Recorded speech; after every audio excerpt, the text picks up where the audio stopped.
Welcome back, viewers, to another episode of Environmental History Worth Reading. My name is Sean Courage. I'm one of the editors here at niche-canada.org, and I'm joined by Jessica. I'm Jessica DeWitt, and I'm the social media editor for Niche. This is an exciting episode, Jessica, because this episode kicks off our look at the best writing, video, audio shared on the web in the environmental history community for 2018 as you look back at the month of January. And we've got 5 picks here, beginning with an interview with Greg Cushman over at the Toynbee Prize Foundation's website. Yeah, so this is a pretty long interview and one that I really enjoyed. Firstly, it's a great example of a historian going through their personal path to what led them to be doing what they're doing now and studying what they study. So that's enjoyable. He also talks about the way that he got into studying guano, which led to his first monograph, Guano in the Opening of the Pacific World. Mm-hmm. So he talks a lot about that, which is very interesting. And then he goes into his new research on the Anthropocene, and particularly his concept of the lithospheric history, which is the first time I've heard of this. It seems to be very closely connected to mining history, because basically he's saying that historians need to do some interdisciplinary work and look at what's being extracted from below Earth's surface. So looking at history by way of looking at the rocks and minerals that have been extracted and the paths that these resources have taken and the resulting effects on society and ecology. So just a really good interview, and one that I recommend checking out. Yeah, it looks fantastic. And Cushman's book on guano is excellent. Global environmental history. Your second pick comes from American Scientist: Why Ecology Needs History, needs Natural History. Natural history, and I think a better title would be Why Ecology Needs Natural History, and they both need environmental history. But and the history of science, because this is kind of connecting to both of those things.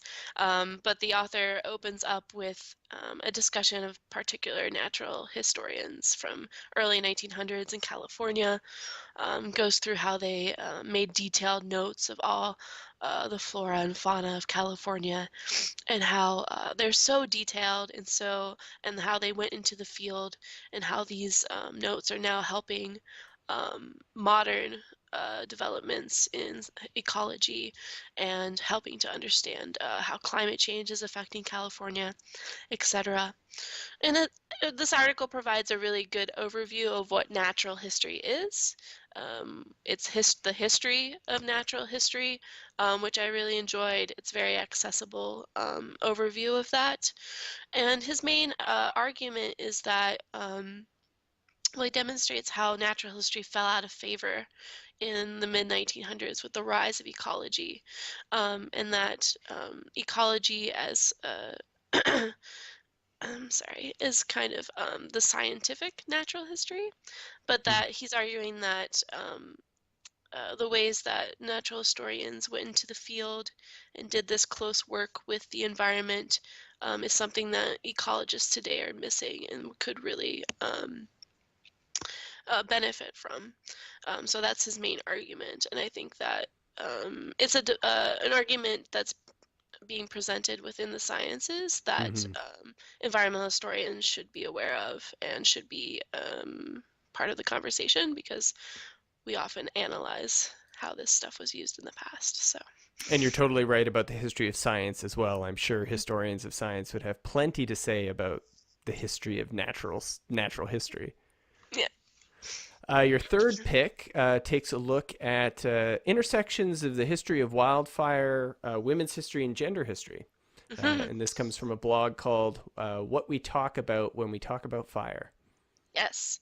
So she's arguing that the history of fire is representative of the history of the United States as a whole, which I can get on board with. Hmm. So she starts off with an anecdote about being on a plane with a former Forest Service employee who expresses that the Forest Service has gone downhill since they started hiring more women. So I think an experience that a lot of younger women can relate to. Hmm. But she uses this as a dropping point to look at the history of the Forest Service and why this individual may have come to this opinion, right? So she talks about how in the 1960s and 1970s there were major changes in forest fire management. It was a time when they ended the fire suppression regime and started looking more at controlled burning, Hmm. etc. And there's also a loss of Forest Service power to other bureaus, such as the Bureau of Land Management, the National Park Service, etc. And this coincided, the interesting part of the article that I didn't know and I think is little known, with a sexual discrimination case brought up in 1972 by a Forest Service employee that actually led to a class action lawsuit that required the Forest Service to hire more women, up to 43% of their labor force, to represent the labor force as a whole. Hmm. So we have an upset in the practices of the Forest Service, a loss of power, which coincides with them having to hire more women, and also a lot of what she calls old timers retiring. Hmm. And then what I think is the most interesting thing is then she then looks at the way that Stephen Pine has looked at this time Hmm. in forest history and takes issue with the way that he represents gender, with the way that he analyzes and represents the opinions of Forest Service employees. She talks about how Pine describes the Forest Service in gendered terms, talking about it getting gentler and softer in the 1980s with the rise of women coming in. And she talks about how he doesn't give the perspective of any female Forest Service employees. So I just thought that was really interesting and an excellent example of how people from different backgrounds and experiences can look at a point in history and come to different conclusions. And this gets back to an argument that the authors in our special series on women's history and gender history and environmental history were making about needing to integrate insights from women's history into environmental history as a way of rethinking environmental history. Yeah. Your fourth pick takes us to China, looking at China's carbon footprint and the role of coal in Chinese identity. Yes. So I'm pieces in English on Chinese or Asian environmental history are hard to find, so I'm always really excited when I find a blog post that Mm-hmm. is accessible to us over here. And this is by Victor So, and so he's talking about how coal production in China has really been inextricably intertwined with the ideas of national wealth and power. He looks at how coal really powered the rise of modern China and the industrialization of it, as well as the pollution of it. Um, and he talks about how um, early geological surveys kind of expressed and conveyed an inexhaustible source of coal in China, which really led to this idea that coal um, what was infinite and really placed it in a powerful position in the popular imaginations of the Chinese people. And he looks at the ways that different political regimes have used coal to gain power and to uh, um, remain in power, Mm-hmm. as well as propaganda. And then he ends the post by looking at how um, now China needs to start rethinking their relationship to coal because of pollution and environmental problems, and the fact that a lot of the coal isn't as accessible as we they once believed. Mm. Um, so just a good piece of energy history. Yeah. Yeah, and fantastic. And you're right. English language writing about Chinese history on the web is difficult to find. So this is an excellent pick.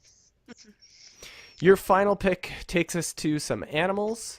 And we're looking here at Clara, the 18th century rhinoceros, who became a sensation over at the Mental Floss website.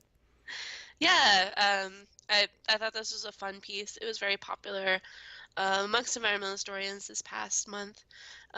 It's a good example of how popular imagination around ideas of animals can evolve through time.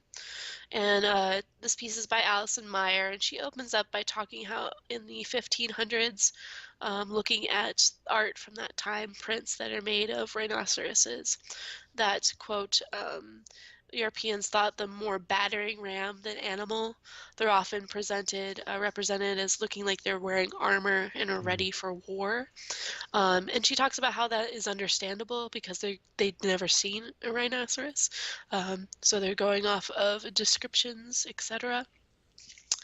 And then she goes ahead into the 1740s when Miss Clara, who is a rhinoceros who was orphaned in India, is brought to Rotterdam. And Clara then, for almost 2 decades, kicks off this period of rhinomania, where she tours around different European countries, is seen by different nobility, uses it as entertainment factors. A great deal of art, etc., is created because inspired by her.